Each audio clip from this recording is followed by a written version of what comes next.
جس کے ارد گرد رکھی مشعلیں کسی اور دنیا کا نظارہ پیش کر رہی تھیں۔ ماہی بھی اختیار ہی اس پیانو کی طرف بڑھی تھی۔ جارڈن کرسمس ہمیشہ اپنی ماں کے ساتھ مناتا تھا۔ اسے یاد تھا پچھلے سال بھی مارتھا بہت بیمار تھی، لیکن پھر بھی اس نے جارڈن کے ساتھ مل کر کرسمس ٹری بنایا تھا اور پھر سینٹا والے کپڑے پہن کر اسے خوش کرنے کی کوشش کی تھی۔ وہ اب جوان ہو گیا تھا، لیکن مارتھا اسے بچوں کی طرح ٹریٹ کرتی تھی۔ مارتھا کی یاد آتے ہی اس کی آنکھیں نم ہوئی تھیں اور آس پاس کا سارا منظر دھندلا سا گیا تھا۔ جارڈن کا دل وہاں موجود ہر چیز سے اچاٹ ہو گیا تھا۔ اس نے بنا اینتھنی کو بتائے واپسی کے لیے قدم بڑھا دیے تھے جب اس کے کانوں نے ایک بھلی سی آواز سنی تھی۔ وہ پیانو کی آواز تھی، ایک خوبصورت دھن، کوئی بجا رہا تھا، کوئی دل سے بجا رہا تھا۔ جارڈن کے قدم ساکت ہوئے تھے۔ اس نے پیچھے مڑ کر دیکھا تھا جہاں سے لوگوں کا ہجوم ایک جگہ نظر آیا تھا۔ وہ بھی اختیار دھن کی آواز کی طرف بڑھا تھا۔ جسم کا روح سے کیوں لگے ہے فاصلہ، وہ ایک لڑکی کی آواز تھی۔ وہاں موجود لوگ گول دائرے میں ماہی کے ارد گرد کھڑے تھے۔ اس نے لوگوں کے پیچھے کھڑے ہو کر اسے دیکھنے کی کوشش کی تھی، لیکن اس کی طرف ماہی کی پشت تھی۔ میں ہوں یا ہے بس میری یہ پرچھائیاں، ہے بچھی بس زمین، راستے ہیں لاپتہ، لفظ ہوں میں ان کہا ہے یہ سچائیاں۔ وہ گول دائرے میں چلتے ہوئے اس کے سامنے کی طرف بڑھ رہا تھا۔ وہ جو بھی تھی بہت اچھا گا رہی تھی۔ اس کے سامنے پہنچنے کے بعد جارڈن کے قدم ساکت ہوئے تھے۔ میرے سینے کی خلا جیسے جنموں کی بلا، کیوں نہ سانسوں سے مٹے ہیں یہ تنہائیاں۔ اس کی آواز میں انتہا کا درد تھا، وہی درد جو جارڈن کے سینے میں موجود تھا۔ اس کی آواز میں اتنی ہی نمی گھلی تھی جتنی جارڈن کی آنکھوں میں رہتی تھی۔ وہ اس وقت جارڈن کو اپنا عکس معلوم ہوئی تھی، زمین کو چھوتی میکسی پہ بھورے رنگ کا کوٹ پہنے، بھورے بالوں کو کندھے پہ بکھرائے۔ جارڈن کو اس وقت اس پہ کسی اداس شہزادی کا گمان ہوا تھا۔ کوئی اندھا سا کنواں میرے اندر ہے چھپا، مجھے ملتی ہی نہیں میری گہرائیاں۔ میرا پیچھا چھوڑ دے مس ماہین ہمدان۔ ہشام کی آواز اس کے کانوں سے ٹکرائی تھی اور ماہی کے ہاتھ ایک دم ساکت ہوئے تھے۔ لوگوں کا سکتہ ٹوٹا تھا۔ ماہی نے اپنی آنکھوں میں آئی نمی کو ہاتھ بڑھا کر صاف کیا تھا۔ تم نے کمال کر دیا ماہی، ایلا نے جھکتے ہوئے اس کے گال کو چھوا تھا۔ جارڈن اسے پہچان گیا تھا۔ یہ وہی لڑکی تھی جسے کچھ ماہ پہلے جارڈن کی وجہ سے چوٹ آئی تھی۔ کرسمس کا کیک کاٹنے کے بعد کھانا لگایا گیا تھا۔ وہ جارڈن کی نظروں میں تھی۔ وہ ان کے ساتھ والے ٹیبل پہ بیٹھا تھا اور وہ ایسا کیوں کر رہا تھا یہ وہ بھی نہیں جانتا تھا۔ کاش آج یہاں ہشام جبیل ہوتا، میں اسے دیکھ پاتی، ماہی نے حسرت سے کہا تھا۔ جبیل کے نام پہ جارڈن کے کان کھڑے ہوئے تھے۔ اس کے چہرے کے زاویے ایک دم بدل گئے تھے۔ اچانک ہی اس کی آنکھوں میں خون اتر آیا تھا۔ وہ جان بوجھ کر ان کے قریب بیٹھا تھا کہ ان کی باتیں سن سکے، لیکن اسے اندازہ نہیں تھا کہ وہ لڑکی جبیل کو جانتی تھی جسے وہ ختم کرنا چاہتا تھا۔ خانم اور آرزے دونوں ایک بس اسٹیشن پہ کھڑے تھے۔ ہر طرف بارش ہو رہی تھی، طوفانی بارش۔ ان دونوں کے علاوہ اس اسٹیشن پہ کوئی اور نہیں تھا۔ ڈری سہمی سی خانم نہ جانے کیوں آرزے کو غصہ دلا رہی تھی۔ وہ اس کی جانب بڑھا تھا۔ خانم سہم کر ایک قدم پیچھے ہوئی تھی۔ وہ دونوں لوہے کی بنی اس چھت کے نیچے کھڑے تھے جہاں مسافروں کے انتظار کرنے کے لیے کرسیاں رکھی تھیں۔ لوہے کی چھت پہ طوفانی بارش کے برسنے کی آواز کسی خوفناک چڑیل کے چیخنے جیسی تھی۔ جیسے جیسے وہ اس کی طرف بڑھ رہا تھا، خانم پیچھے ہو رہی تھی۔ اب وہ کنارے پر پہنچ گئی تھی۔ اگر وہ ایک قدم باہر نکالتی تو اسے بارش کا سامنا کرنا پڑتا۔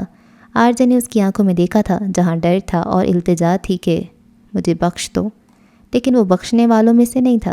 اس نے ہاتھ بڑھا کر خانم کو دھکا دیا تھا۔ وہ باہر سڑک پہ گری تھی۔ اچانک پانی کا رنگ سرخ ہوا تھا اور بارش خونی بارش میں بدل گئی تھی۔ خانم کی چیخیں بلند ہوئی تھیں۔ دیکھتے دیکھتے بارش اب آگ کا روپ دھار گئی تھی جو اسے بری طرح سے جھلسا رہی تھی۔ خانم کی دل دہلا دینے والی چیخ ابھری تھی اور آرزے ہڑبڑا کر اٹھ بیٹھا تھا۔ کتنی ہی پل وہ شاکڈ بیٹھا رہا تھا۔ اس کے دل کی دھڑکن بہت تیز چل رہی تھی۔ اس نے ہاتھ بڑھا کر چہرے پہ آیا پسینہ صاف کیا تھا۔ اگر وہ خواب تھا تو اس نے اپنی پوری زندگی میں اتنا برا خواب نہیں دیکھا تھا۔ وہ لوگ صبح 5 بجے سوئے تھے۔ ساری رات تیز میوزک میں بے ہنگم ڈانس کرتے تھک چکے تھے۔ صبح فجر کی اذان کے وقت میوزک بند ہوا تھا۔ اپنے کمرے سے باہر نکلنے کے بعد وہ اب نیچے آیا تھا۔ پورا لاؤنج بکھرا تھا۔ کانچ کی بوتلیں، کین کے ڈبے، کھانے پینے کی چیزیں ہر جگہ پڑی نظر آ رہی تھیں۔ آرزے کا دماغ گھوما تھا۔ وہ ابھی 1 گھنٹہ پہلے سویا تھا۔ ابھی 6 بج رہے تھے، لیکن راتیں لمبی ہونے کی وجہ سے باہر اندھیرا تھا۔ اس کے کچھ دوست رات کو ہی جا چکے تھے جبکہ کچھ گیسٹ روم میں سوئے پڑے تھے۔ لاؤنج میں ایک صاف ستھرا صوفہ دیکھنے کے بعد وہ اس پہ بیٹھ گیا تھا۔ خواب نے اسے بری طرح سے ڈرا دیا تھا۔ نیند تھی کہ اس پہ غلبہ پا رہی تھی اور پھر وہ کچھ دیر بعد گہری نیند سو چکا تھا۔